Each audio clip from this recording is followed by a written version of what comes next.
সাধারণভাবে সবাই জানেন আল্লাহ আযজা ওয়া জাল্লা আদম আলাইহিস সালামকে সৃষ্টি করেন, এরপর তিনি আদমকে সিজদা করার জন্য ফেরেশতাদের আদেশ দান করেন।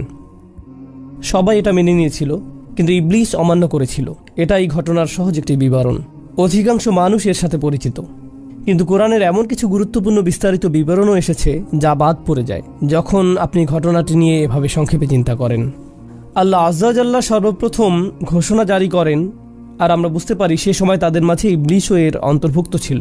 ইন্নী খালিকুম বাশারুম মিন তিন, আমি মানুষ সৃষ্টি করতে যাচ্ছি মাটি থেকে বা কাদা থেকে।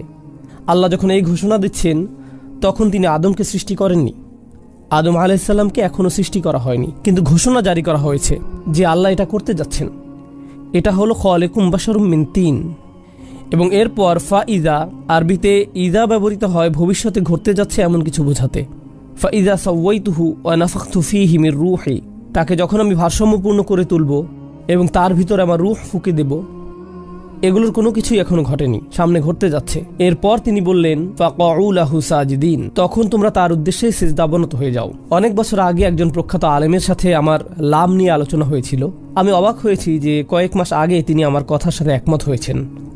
এটা নিয়ে একটু পরে কথা বলবো, কিন্তু সবার আগে আমি চাই আপনারা এই আলোচনার প্রথম অংশের প্রতি মনোনিবেশ করুন। আল্লাহ বর্ণনা করছেন তিনি আমাদের পিতাকে সৃষ্টি করতে যাচ্ছেন এবং আমাদের সৃষ্টি করার জন্য যে প্রক্রিয়া অবলম্বন করতে যাচ্ছেন তার বর্ণনাও তিনি দিয়েছেন। তিনি বলেছেন সবার আগে আমি তাকে তিন থেকে তৈরি করব। এই পৃথিবীতে আমরাই একমাত্র সৃষ্টি নই যাদের তিন থেকে সৃষ্টি করা হয়েছে। বস্তুত সকল প্রাণীকুল অথবা যত ধরনের প্রজাতি এই পৃথিবীতে বর্তমান আছে তার সবই তিন থেকে সৃষ্টি করা হয়েছে। আমাদের এবং এই গ্রহে অবশিষ্ট অন্য সকল জীবের মাঝে এটা একটা কমন উপাদান। সমগ্র প্রাণী জগৎ, সকল পোকামাকড় সবাই তিন থেকে এসেছে। আচ্ছা, বুঝলাম, কিন্তু আল্লাহ এখন যাকে সৃষ্টি করতে যাচ্ছেন তার মাঝে অতিরিক্ত কিছু ব্যাপারও আছে আমাদের পিতার মাঝে এবং এর সাথে আমাদের মাঝেও।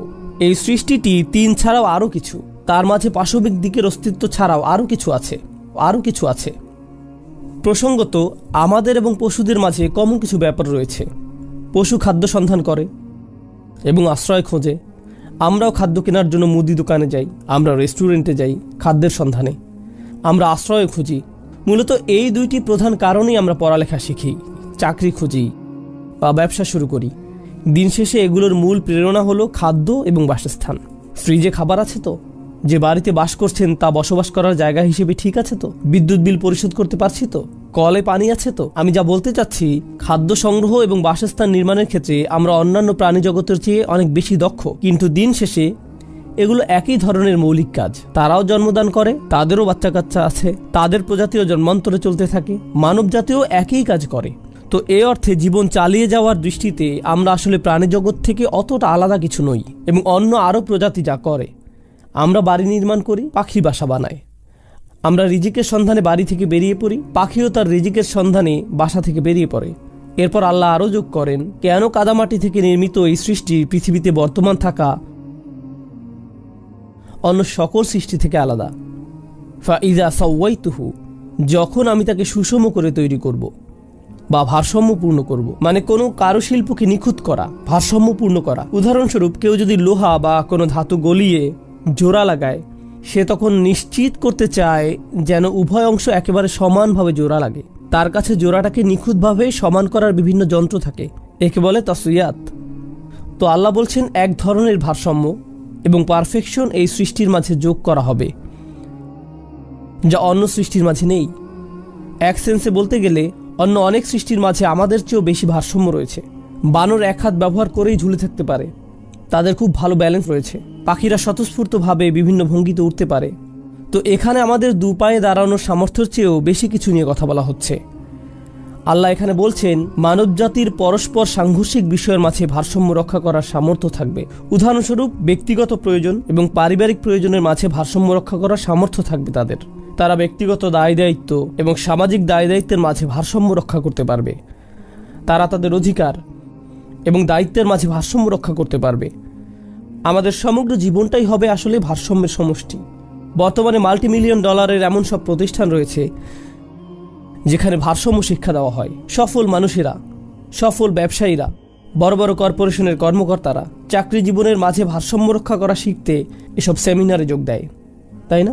ব্যালেন্স অর্জন করতে আল্লাহ বলছেন এই মানুষের এমনভাবে জীবনযাপন করার সামর্থ্য থাকবে যে জীবন হবে সব দিক থেকে সমান, ভারসাম্যপূর্ণ। আল্লাহ বর্ণনা করছেন ভারসাম্য রক্ষা করার এই গুণটি মানুষের অন্যতম একটি মহৎ গুণ হবে, যা তাকে বিস্ময়কর করে তুলবে। তাহলে প্রথমত তিনি মানুষকে অন্য সব প্রাণীর মতো করে সৃষ্টি করেছেন, তারপর এই মানুষের সবকিছুর মাঝে ভারসাম্য রক্ষা করার চমকপ্রদ এক গুণ থাকবে। এই সবকিছুর উপরে ওয়ানাফাখতু ফীহি মির রূহি। প্রসঙ্গত আরো সামনে এগিয়ে যাওয়ার পূর্বে ভারসাম্য নিয়ে আরেকটি কথা বলতে চাই। ভারসাম্য হলো আমাদের আবেগ, অনুভূতি এবং চিন্তা শক্তির মাঝে। এর মানে কি? চলুন একটি ব্যাখ্যা করি। ক্ষুধার্ত কুকুর সামনে কোনো খাবার দেখলে এর প্রতি ঝাঁপিয়ে পড়ে এবং কামড় বসিয়ে দেয়। সে ফলাফল নিয়ে চিন্তা ভাবনা করে না। এখানে আছে শুধু অন্তরের ইচ্ছা, আর কিছু না।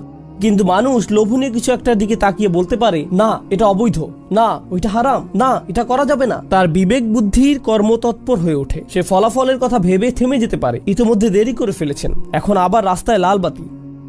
এমন সময়ও ভারসাম্য রক্ষা করার সামর্থ্য আপনার আছে। তাড়াতাড়ি অফিসে যাওয়ার আগ্রহ যেমন আছে, ঠিক তেমনি আইন মেনে চলার বুঝও আপনার আছে। আমরা আমাদের চিন্তা এবং আবেগের মাঝে ভারসাম্য রক্ষা করে চলতে পারি। অন্য সৃষ্টির মতো নয়, যারা কোনো একটা আবেগ জাগ্রত হলেই তা পূর্ণ করার জন্য ঝাঁপিয়ে পড়ে, প্রতিক্রিয়া দেখায়। কিন্তু আমরা ফলাফল নিয়ে ভাবতে পারি, দীর্ঘমেয়াদী চিন্তা করতে পারি, আমরা নিজেদের থামিয়ে দিতে পারি, ভারসাম্য রক্ষা করে চলতে পারি। কোরআনে আমাদের বুদ্ধির নামও ঠিক এভাবে এসেছে, আল হিজর, আন্নুহা। আমাদের বুদ্ধির বর্ণনা দিতে এই শব্দগুলো ব্যবহার করা হয়েছে।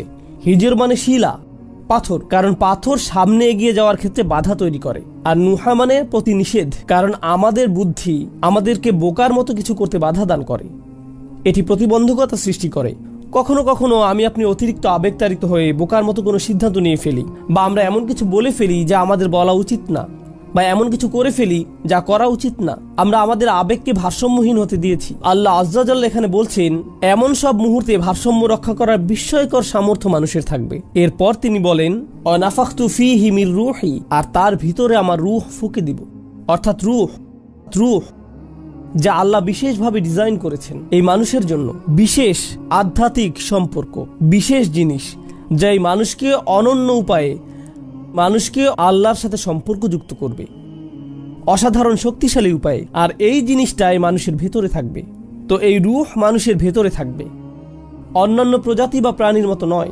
বিশেষ ধরনের এক আধ্যাত্মিক আলো মানুষের ভিতরে থাকবে। সুতরাং মানুষকে সৃষ্টি করা হয়েছে তিনটি জিনিসের সমন্বয়ে। তাকে মাটি থেকে তৈরি করা হয়েছে, তাকে ভারসাম্য সহ তৈরি করা হয়েছে, এবং তাকে রূহ দিয়ে সৃষ্টি করা হয়েছে। তিনটি উপাদান আল্লাহ বর্ণনা করেছেন এই আয়াতে। আর তিনি ফেরেশতাদের এগুলো জানিয়ে দিয়েছেন যে এই তিনটি অংশ মানুষকে বিস্ময়কর করে তুলবে। ফাকউ লাহু সাজিদিন, তখন তোমরা সিজদাবনত হয়ে যাও। আল কোরআনে যদি সিজদার উল্লেখ নিয়ে অধ্যয়ন করেন, সমগ্র কোরআনে যদি অনুসন্ধান চালান যে কোথায় আল্লাহ সিজদা নিয়ে কথা বলেছেন, সিজদা নিয়ে কথা বলেছেন তখন যখন বিস্ময়কর কিছু ঘটে, যখন কোনো মিরাকল ঘটে, যখন জাদুকরেরা দেখলো যে মুসা আলাইহিস সালামের লাঠি সাপে পরিণত হয়ে গেল এবং খেয়ে ফেললো। মা ইয়াফিকুন, তারা যা কিছু বানিয়েছিল তার সব কিছু তারা নিজেদের আর থামিয়ে রাখতে পারেনি, তারা সিজদায় অবনত হয়ে গেল। যখন খ্রিস্টানরা রাসূল সাল্লাল্লাহু আলাইহি সাল্লামের সাথে সাক্ষাৎ করতে এলো, তারা কোরআনের তিলাওয়াত শুনলো। তারা আ'ইনুহুম তাফিদু মিনাদ দাম'i, তুমি দেখবে তাদের চোখ অশ্রুতে ভেসে যাচ্ছে। ইয়াখিরুনা লিল আযকানি সুজদা, তখন তারা সিজদায় লুটিয়ে পড়ে, কারণ তারা কোরআনের অলৌকিকতায় এতটাই অভিভূত হয়ে পড়েছিল। রাসূল সাল্লাল্লাহু আলাইহি সাল্লামের সিরাতও একটি ঘটনা আছে। কাফিররা শুনছিল, তারা কোরআনে বিশ্বাস করে না, তবুও তারা শুনছিল। আনজারতুকুম সাইকাতান মিসলে সাইকাতি আদিম ওয়া সামুদ, যখন আয়াত অবতীর্ণ হলো, আমি তোমাদের বজ্রপাতে ধ্বংস হওয়ার সতর্ক করছি, আদ সামুদ জাতির নিকট আসা বজ্রপাতের ন্যায়। তারা নিজেদের থামিয়ে রাখতে পারেনি, তারা সিজদায় লুটিয়ে পড়ে। কোরআন বারবার বর্ণনা করছে যখন বিহবল কিছু ঘটে, যখন অবিশ্বাস্য কিছু ঘটে যা আল্লাহ ঘটান আর যা কেবল আল্লাহর পক্ষেই ঘটানো সম্ভব, তখন মানুষ আল্লাহর শক্তিমত্তাকে এতটাই উপলব্ধি করে যে তাদের উভয় হাঁটু ভাঁজ হয়ে যায়, অহংকার ধূলিসাৎ হয়ে যায়, আর এই কপাল যা আমাদের অহমিকা বহন করে মাটিতে লুটিয়ে পড়ে। ঐতিহাসিকভাবে সকল সংস্কৃতিতে এই কপাল হলো দাম্ভিকতার জায়গা। এজন্য রাজারা কপালে মুকুট পরেন, কবজিতে না। এখনকার সময় অবশ্য মানুষ উচ্চ স্ট্যাটাসের চিহ্ন হিসেবে হাতে দামি ঘড়ি পরে, কিন্তু ঐতিহাসিকভাবে সকল সংস্কৃতিতে অহংকার প্রকাশের স্থান কোনটি? কপাল। যা কপালে পরা হয়, পাগড়ি কপালে পরা হয়, মুকুট কপালে পরা হয়, এর মাধ্যমে আপনার পদমর্যাদা প্রকাশ পায়।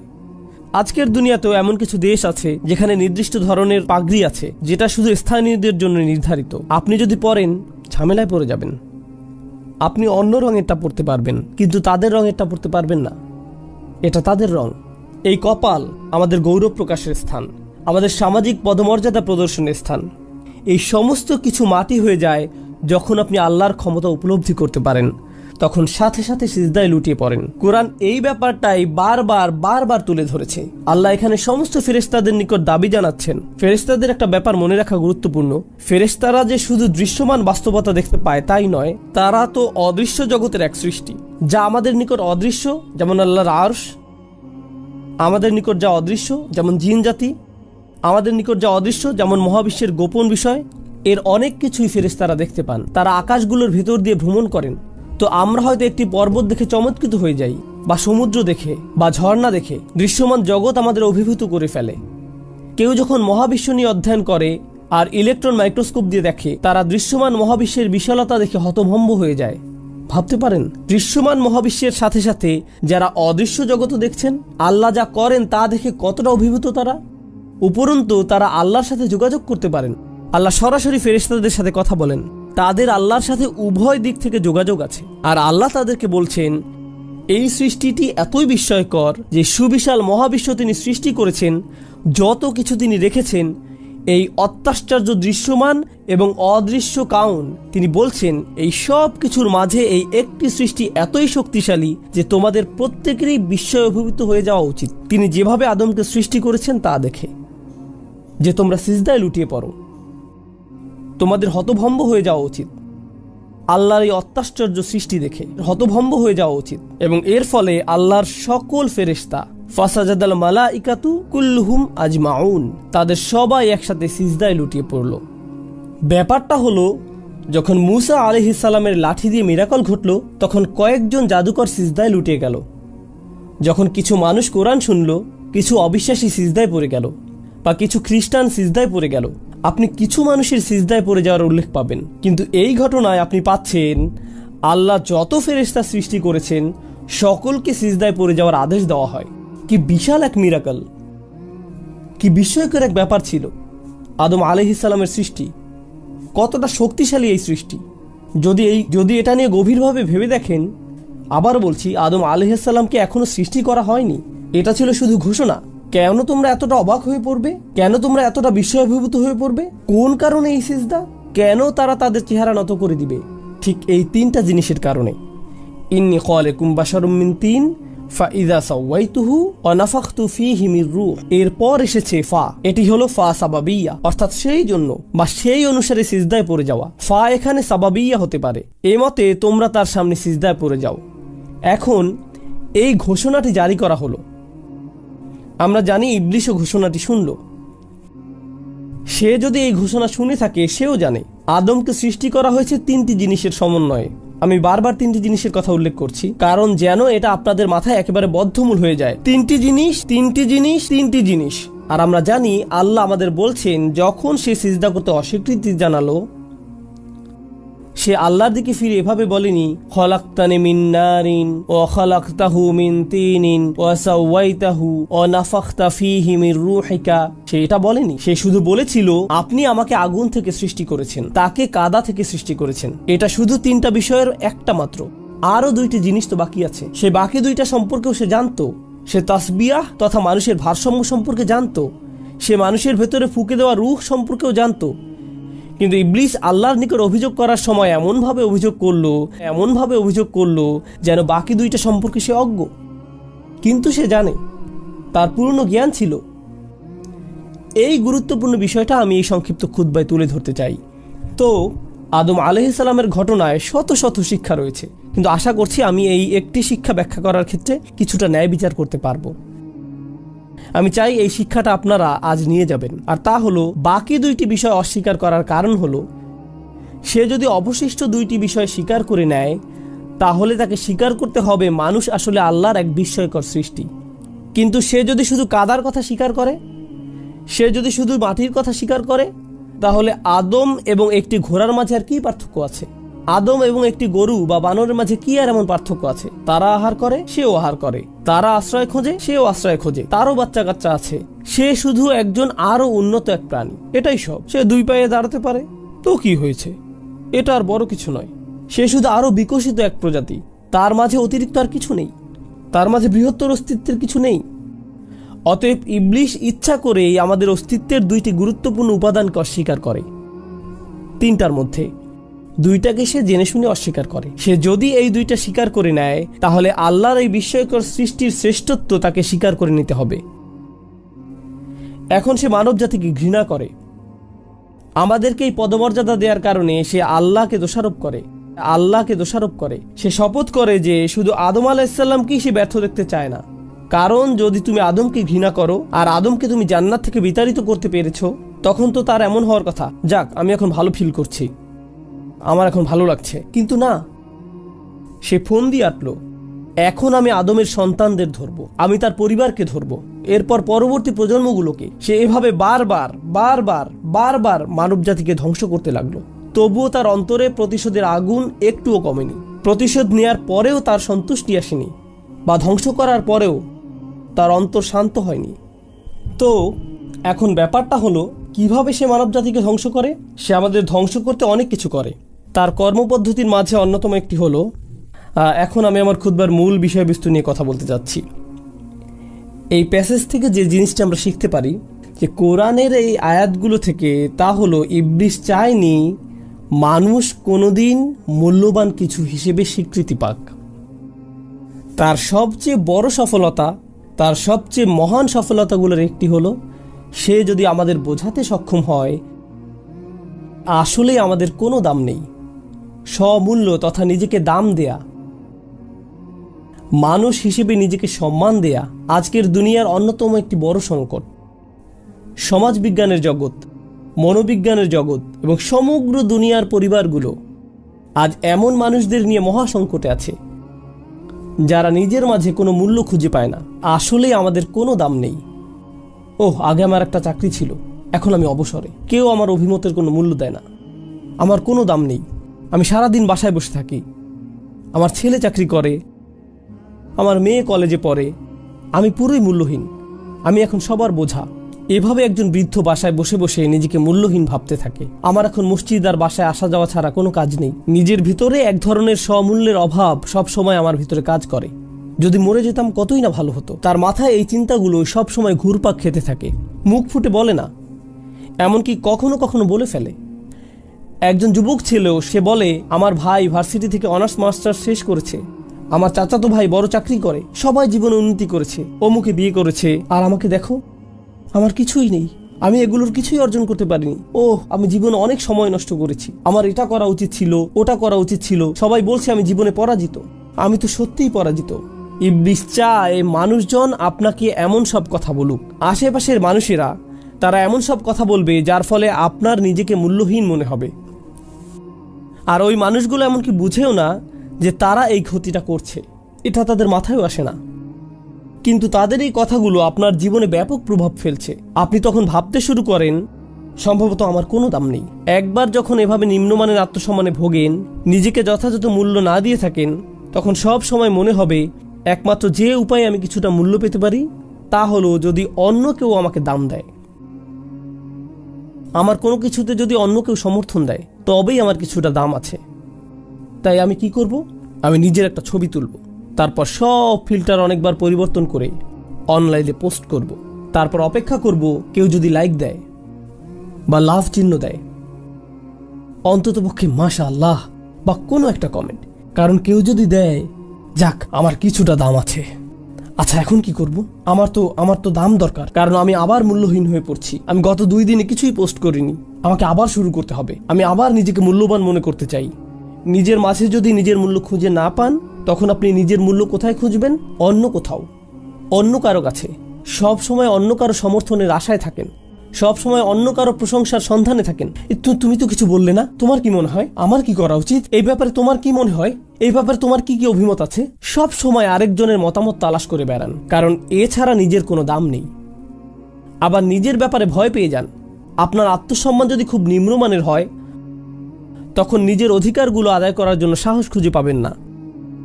মানুষ আপনার সাথে অন্যায় এবং অপমানমূলক আচরণ করলেও মনে মনে ভাববেন, আমি তো এমন আচরণেরই যোগ্য, আমি তো এমনিতেই আবর্জনা, এর চেয়ে খারাপ আচরণ পাওয়ার যোগ্য আমি। আরও খারাপ ব্যাপার হলো, ইবলিশ আপনার আশেপাশের মানুষদের কাছে এসে বলবে, তাকে অমুক কথাটা বলো, আমি একটা কুকুরের সাথেও এর চেয়ে উত্তম আচরণ করি, কিন্তু তুমি তো এর থেকেও মন্দ আচরণ পাওয়ার যোগ্য, তাই আমার এতটুকু আচরণেও তোমার খুশি হওয়া উচিত, তোমার নিজেকে ভাগ্যবান মনে করা উচিত। বারবার এমন কথা শুনতে থাকলে কি হয়?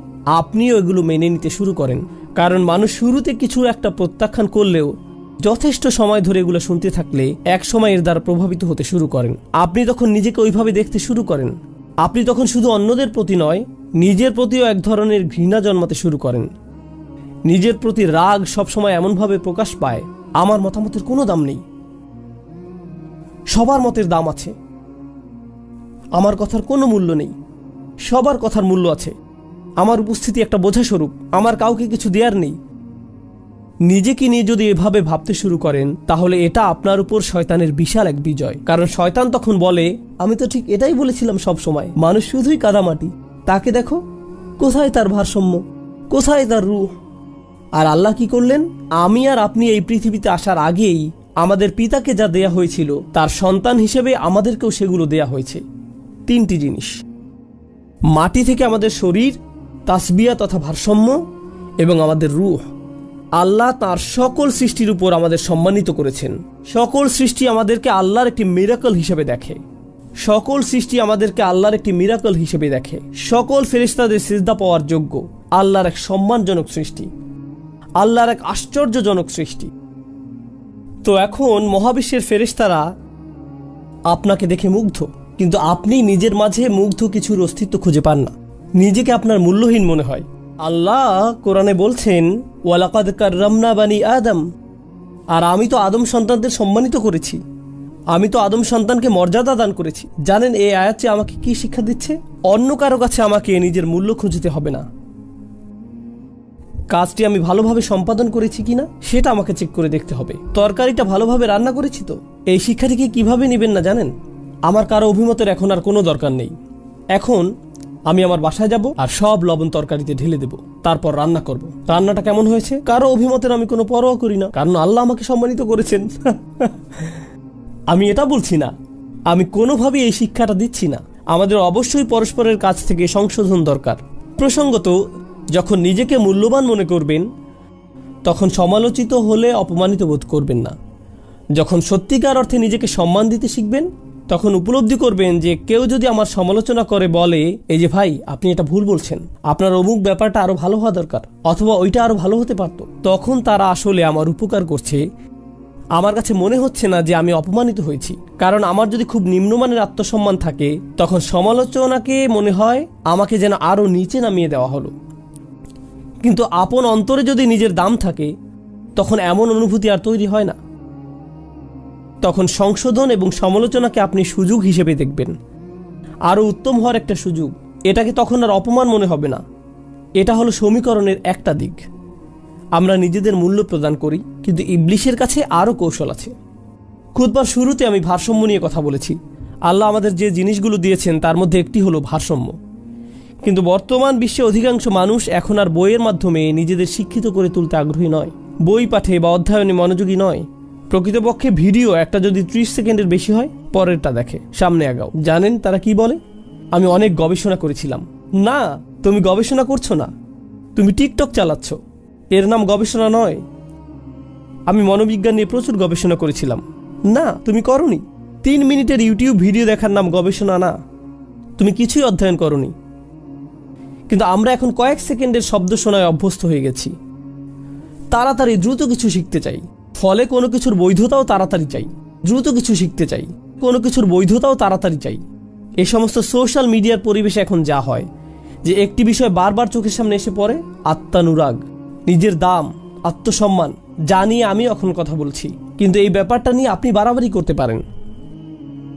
তুমি অসাধারণ, তুমিই সেরা, নিজেকে বিশ্বাস করো, তুমি তুমি নাফসুক নাফসুক, আপনিও তখন আমি নিজে, এভাবে নিজেকে নিয়ে আচ্ছন্ন হয়ে পড়ে থাকতে পারেন।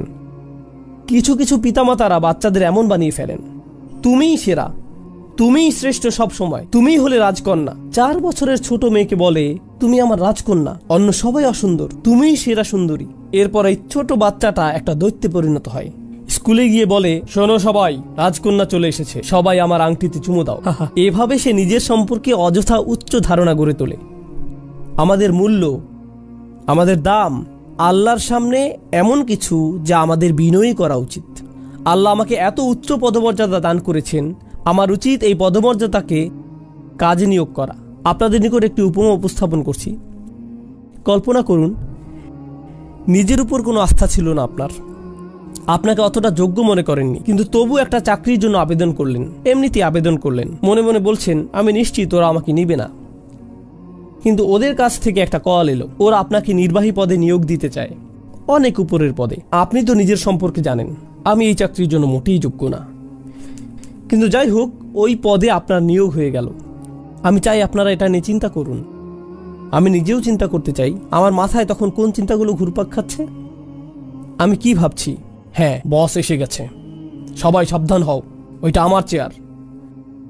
নাকি ভাবছেন আমাকে এত বড় এক পদ দেওয়া হলো, নিজের ভালো চাইলেই তাদের প্রত্যাশা অনুযায়ী আমার কাজ করা উচিত, ব্যাপারগুলো দ্রুত বুঝে নেওয়া উচিত, নিজেকে দ্রুত খাপ খাইয়ে নেওয়া উচিত। যে দায়িত্ব আমাকে দেওয়া হয়েছে একে সম্মান জানানো উচিত, যেন আমি নিজের যোগ্যতা তাদের দেখাতে পারি। অতএব প্রথমে আপনাকে পদমর্যাদা দেওয়া হয়েছে, এমনকি নিজের যোগ্যতার প্রমাণ দেওয়ার আগেই বিশুদ্ধ দৃষ্টিভঙ্গি হবে আমাকে তাদের প্রত্যাশা অনুযায়ী কাজ করতে হবে।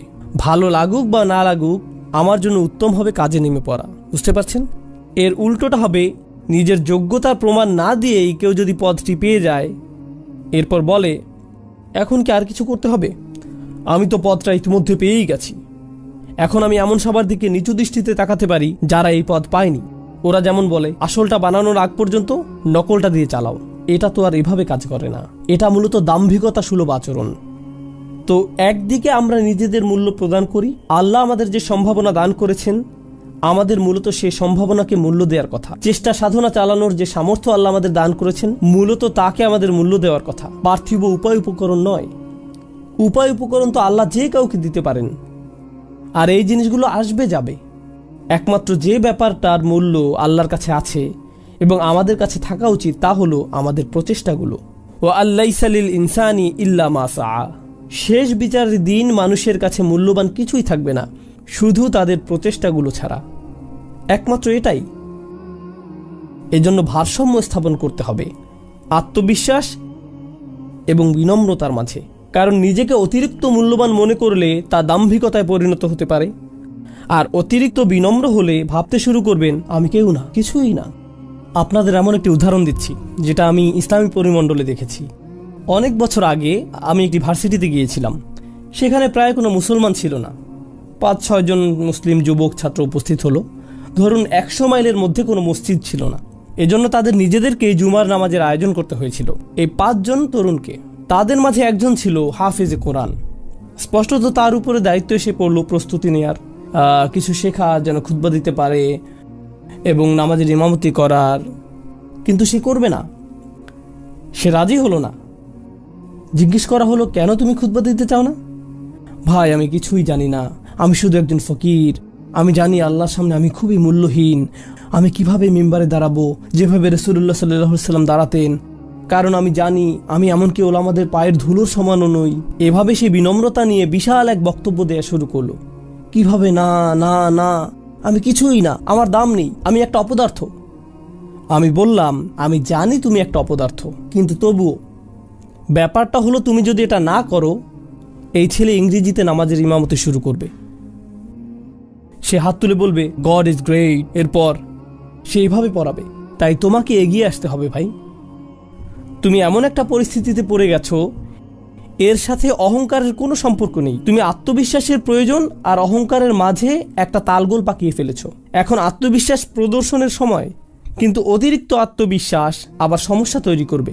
মনে করুন সে খুতবা দেওয়া শুরু করলো, আর কেউ এসে বলল, ভাই এ সপ্তাহে একজন আলেম খুতবা দিবেন। সে তখন, উনি কেন আমার স্থান দখল করে নিচ্ছেন? আমি খুতবা দিতে ভালোবাসি, ওনাকে কেন আমার জায়গা দিতে হবে? তাকে কি শনিবারে খুতবা দিতে বলতে পারো না? আমি জানি না বিকল্প আছে কিনা, কারণ আমি প্রধান স্টেজে থাকতে থাকতে অভ্যস্ত হয়ে গেছি। এটা হলো অহংকার। অতএব একদিকে আছে আত্মবিশ্বাস, অন্যদিকে আছে বিনম্রতা। এ দুটোর মাঝে ভারসাম্য প্রতিষ্ঠিত হতে হবে। আল্লাহ আজ্জা জাল্লা ঠিক এটাই বর্ণনা করছেন যে মানুষের বিস্ময়কর গুণগুলোর মাঝে এটা হবে অন্যতম। আল্লাহ আমাদের ভেতর এটা স্থাপন করে দিয়েছেন। একদিকে আছে আধ্যাত্মিক জগৎ, অন্যদিকে আছে বস্তুগত জগৎ। একদিকে আছে আত্মবিশ্বাস, অন্যদিকে আছে বিনম্রতা। উভয়ের মাঝে আছে তাসবিয়া। সব সময় এক প্রান্তে আল্লাহ উল্লেখ করছেন কাদামাটির কথা, আর অন্য প্রান্তে রূহের কথা। দুইটি বিপরীতমুখী বৈশিষ্ট্য। আর ঠিক মাঝখানে তিনি ভারসাম্যের কথা উল্লেখ করছেন। ফাইদা সাওয়াইতুহু নাফাখতু ফীহি মির রূহ। সুবহানাল্লাহ। আমাদের সমগ্র জীবন তো এই ভারসাম্য খুঁজে পাওয়ার সংগ্রামে ব্যয়িত হওয়ার কথা। সত্যিকারের মূল্য আমাদের নিজেদের ভিতরে, যেন আমরা অন্য মানুষের মাঝে এটা খুঁজে না ফিরি, বস্তুগত জিনিসের মাঝে খুঁজে না ফিরি, সোশ্যাল মিডিয়ার পোস্টের মাঝে খুঁজে না ফিরি, বা এঙ্গেজমেন্ট বা ফলোয়ারের মাঝে। আমরা নিজের মূল্য নিজের পরিধেয় বস্ত্রের মাঝে না খুঁজি। আমরা যেন মূল্য খুঁজি আমরা আল্লাহ আজ্জা জাল্লাকে কি কি দিতে পারি তার মাঝে। আপনি যদি একজন বৃদ্ধ মানুষ হয়ে থাকেন বা অবসরপ্রাপ্ত হয়ে থাকেন, আর আপনার মনে হয় পৃথিবীকে দেওয়ার মতো আপনার কিছুই নেই, এভাবে চিন্তা করা বন্ধ করুন। আমাদের প্রত্যেকে এই দুনিয়া থেকে বিদায় নেওয়ার দিন পর্যন্ত একজন শিক্ষার্থী। এমন কোনো বয়স নেই যে বয়সে ধর্মীয় শিক্ষা অর্জন বন্ধ করতে হবে। আপনি যত বেশি শিখবেন তত বেশি নিজেকে সমৃদ্ধ করবেন, আর নিজে যত বেশি সমৃদ্ধ হবেন প্রকৃতগতভাবে আপনার চারপাশের দুনিয়াও এতে বেশি সমৃদ্ধশালী হয়ে উঠবে। আরও বেশি প্রজ্ঞা আপনি পৃথিবীকে দিতে পারবেন। এক ব্যক্তি, শেষ এই বিষয়টাই আজ আপনাদের সাথে শেয়ার করব। আমার পরিচিত এক ভদ্রলোক সম্প্রতি মারা গেছেন। এক বয়স্ক লোক, যিনি বহু বছর পূর্বে চাকরি থেকে অবসর নিয়েছেন। এরপর নিজের ঘরেই থাকতেন সবসময়। তিনি তার সমগ্র দিন অধ্যয়ন এবং জ্ঞান অর্জনে, অধ্যাবসায় এবং শেখার কাজে ব্যয় করতেন। যখন তিনি পরপারে চলে গেলেন, তার সন্তানেরা, তার তো আর চাকরি ছিল না। যদি ওনার দিকে দুনিয়াবী দৃষ্টিতে তাকান, উনি ছিলেন পরিবারের জন্য অর্থনৈতিক বোঝা স্বরূপ। তাকে নিয়ে আমরা কি করব, কে তার যত্ন নিবে। কিন্তু পক্ষান্তরে উনি যখন মারা গেলেন, ওনার ছেলে মেয়েরা, ওনার নাতি নাতনিরা, তারা সবাই ওনার কোন কোন ব্যাপারগুলো স্মরণে আনত, যে বিষয়গুলো তিনি পড়তেন এবং সবার সাথে শেয়ার করতেন, যে প্রজ্ঞাপূর্ণ কথাগুলো উনি শেয়ার করতেন, জ্ঞানের এই ছোট ছোট কথাগুলো। আপনি জানেন না, হয়তো তার নাতি নাতনির জীবন পরিবর্তন করে দিতে পারে। আল্লাহ যেমন ইউসুফ আলাইহিস সালাম সম্পর্কে বলেছেন, লাউলা আর রাআ বুরহানা রব্বিহি। ইউসুফ আলাইহিস সালাম সামান্য কিছু উপদেশ শুনেছিলেন তার পিতা ইয়াকুব আলাইহিস সালামের নিকট থেকে। যখন তিনি ছোট ছিলেন, অনেক অনেক বছর ধরে তিনি ইসলামের উপর অটল ছিলেন। তার একমাত্র তারবিয়া ছিল বহু বছর আগে তার পিতার কাছ থেকে শোনা কিছু জ্ঞানগর্ভ কথা, ঠিক না? সুতরাং কোনো ভালো কাজই মূল্যহীন নয়, কোনো ভালো প্রচেষ্টাই মূল্যহীন নয়, কোনো আদম সন্তানই মূল্যহীন নয়।